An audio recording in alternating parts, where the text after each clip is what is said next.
everybody, Alex Newman here with The New American. Welcome to another episode of Conversations That Matter. And we've done quite a bit on what's going on in California. In fact, not long ago we had a guest who broke down what was going on in Northern California.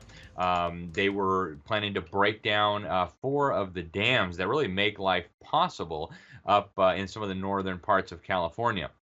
Turns out this is not isolated to Northern California. In fact, these water issues are raging in the central part of the state as well. And this is actually a national issue. So, with us today, we have a very special guest. His name is Erik Gorham. He's been fighting on these issues for a long time. He is in San Luis Obispo County. He's a grassroots activist. He's a businessman. He's been ranching and farming his whole life. He's got a natural fertilizer company. He's a rancher.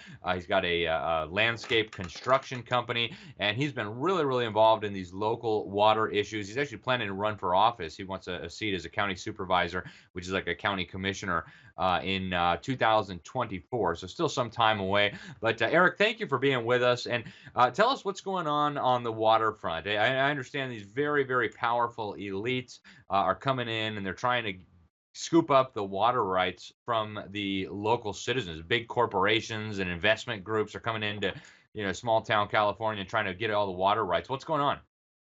Yeah, in our area, we have one of the biggest natural water basins, basically between here and the Mississippi, and which is very lucrative if you need water rights. And a lot of these companies, that's what they're looking for, to be able to buy and sell water rights, turn it basically into a commodity.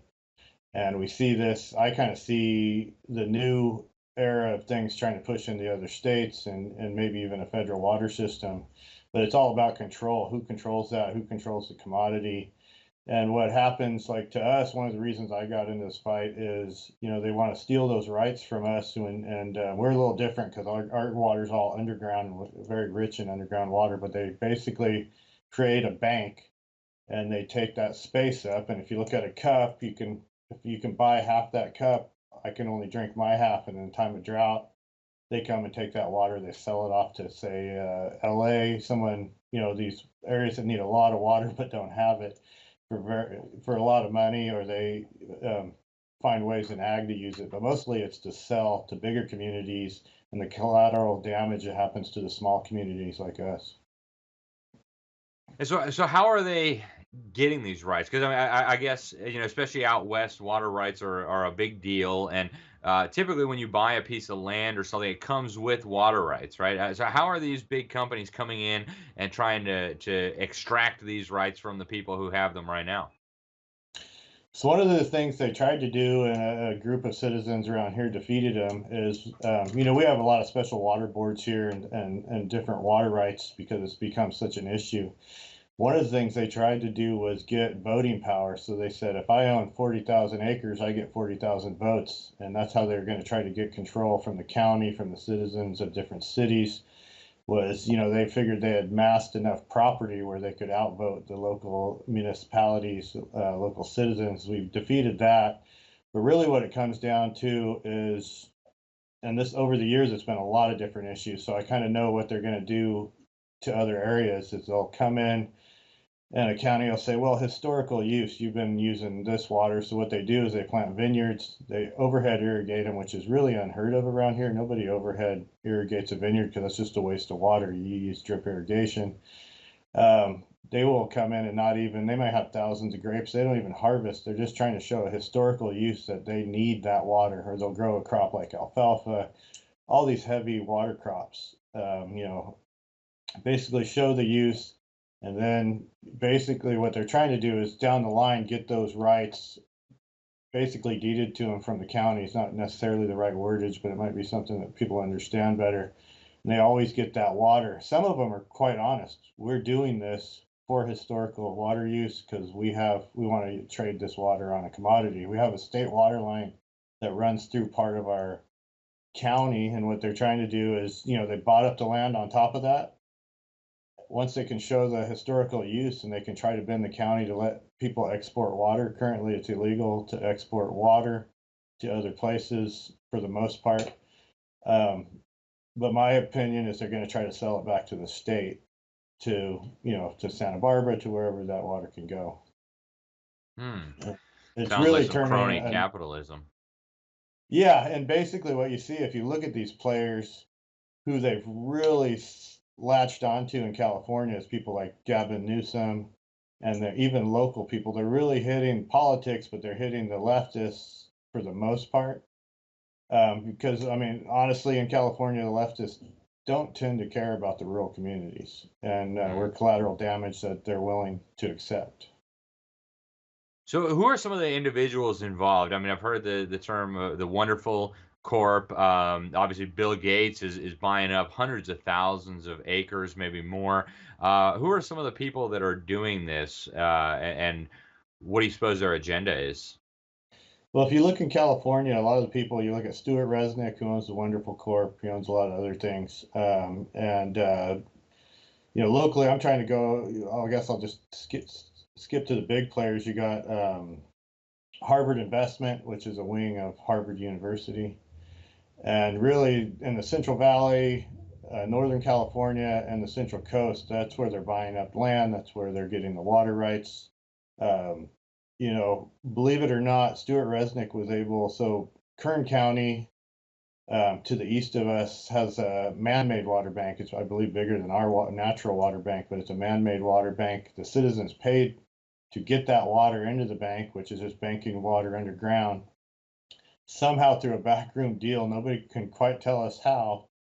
Stuart Resnick owns 51% of that water, which actually has people in that community, different communities over in the Central Valley without water. They'll actually go on Craigslist to buy a shower.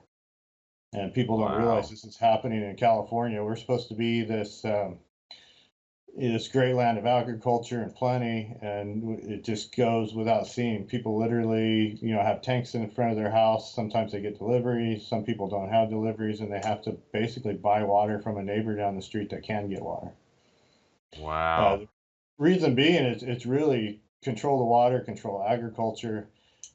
When you take over the Central Valley, whether it's Northern California, Central California, you can take over a lot of the country. That's where your food comes from. A lot of your food, fruits and vegetables, etc., and really throughout the country. And we're seeing, and I think it's more of a globalist attitude because I mean we've already lost about 1.3 million acres of farmland in the San Joaquin Valley. That will never come back. It's gone. Um, and Where we're you input lost it? What do you mean? Lost it to what? basically they took the water rights away from the farmers without water, because San Joaquin Valley is not farmland. It has incredible soils, but there's no water. Hence we built these big, I mean, this goes back to, Kennedy was a big supporter when he was the president. We're building these dams to supply food to the nation. That was the point of a lot of the Northern California dams. Some of them are for water, drinking water, but if you really go back in history, it was to supply food to the nation because you have fertile land with no water. Let's build some dams and feed the country.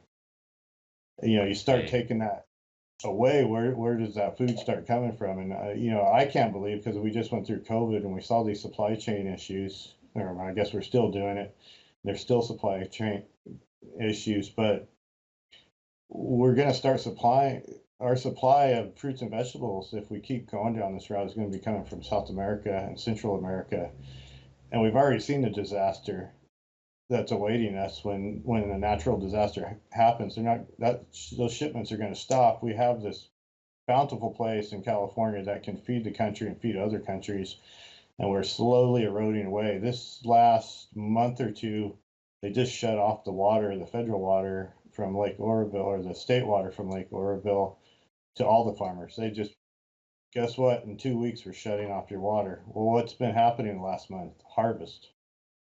They let them go through this whole process and shut the water off during harvest for the food that's going to feed the country. Wow. And it's interesting. They're doing similar things in Latin America too. It seems like this is a global effort to shut down independent agriculture and centralize control over everything. Um, Before I let you go, how are you guys fighting this? And we just talked to people up in Northern California, the head of Water Users Association up there, and the federal government and these globalists are coming in. They're trying to blow up 4 dams that literally make life possible across Mm. all these communities. I mean, they for the agriculture, for just being able to live, just being able to have water up there. It's very dry, and the federal government says that we need to let some fish run that apparently never ran up there anyway, and so we're going to blow up all your dams and destroy the livelihoods of who knows how many tens of thousands of families. What are you guys doing in your neck of the woods to try to fight back against this? And are you guys seeing success? And do you suppose this is something that could be replicated in other communities? Because if it's happening there, I'm sure it's not going to be long before these exact same tactics show up in other parts of the country. So it's really grassroots, and our board of supervisors. And without those, we would have crumbled a long time ago. So we have a group of, I believe it's about 700 citizens that sued for quiet title, which means if you live out in the county area, you're entitled to de minimis use of the water under you, or a reasonable use of the water underneath you. And that was trying to be taken away by some of the local municipalities, and really, I think, backhanded on some of these larger companies. So that's lawsuit's almost over, but you had, I think, 16 lawyers from counties, cities, to big interest with these grassroots people. 700 people had one lawyer, and they fought him off. By and far, we were victorious. They lost a couple battles, and really, it's people like myself. There's a lot of people in this county that we have big mouths. We want to tell our story. We want to fight back. We find these meetings going on in small communities. We show up unexpectedly and try to just tell the truth. I mean, we're not trying to sway people. We're just like, these people are coming here trying to sell you a bill of goods. We're here to tell you what the repercussions can and will be. And people are listening by and far. Our county board of supervisors, unless things change next year, has been a very, we're 3-2 conservative. The conservatives are really fighting. We have one supervisor in particular that just brings the fight for water. She understands. She's been ranching her whole life. Her husband's family's been ranching their whole lives, and they just understand the battle and they understand what's at risk. Awesome. Well, Erik, thank you very much for joining us. Any final words of wisdom, final thoughts, anything I didn't ask you about that you want to mention to the folks before we let you go? The one thing I would say, no matter where you are, especially if you're west of the Mississippi, you got to start looking who's moving into your neighborhood, what company. If you see a company like Harvard Group, you see a company like Wonderful. Our governor just started buying up property in a watershed in Montana that feeds those rivers. Interesting to me that our governor, who's very in with Stu Resnick, is buying watersheds. If they start buying that stuff, it's a slow change. They try to catch you asleep. You got to look at the companies, what they're doing, and start fighting. You really have to at the beginning, or they will walk all over you. It'll be way too late. By the time you realize what hit you, your town is gone. You no longer have water rights. You can't grow. You may not have water to drink. It's that bad in certain areas. So really look at it and feel free. California has a big infrastructure of people like myself. Get on Facebook, get on wherever, and find us. We're more than happy to share what to look for and what you can do to fight it. Well, Erik, thank you very much for coming on the show today. Thank you for sharing your insight on this. And folks, this is a big issue. Without water, you die. Okay, that's how serious this battle is. Water is at the foundation of everything. If you can't drink, you can't bathe, you can't water your crops, you can't water your animals. It's over. Life is over, and that's why the globalists are so obsessed with getting control of these critical resources. And folks, it may not be in your community yet, but watch out. There's a reason why they're making these moves. There's a reason why it's starting in California. But keep your eyes peeled and do what Erik said. I mean, this is very, very serious stuff. Anyways, thanks for watching, folks. We sure appreciate your time. I'm Alex Newman. This is Conversations That Matter. And until next time, God bless you all.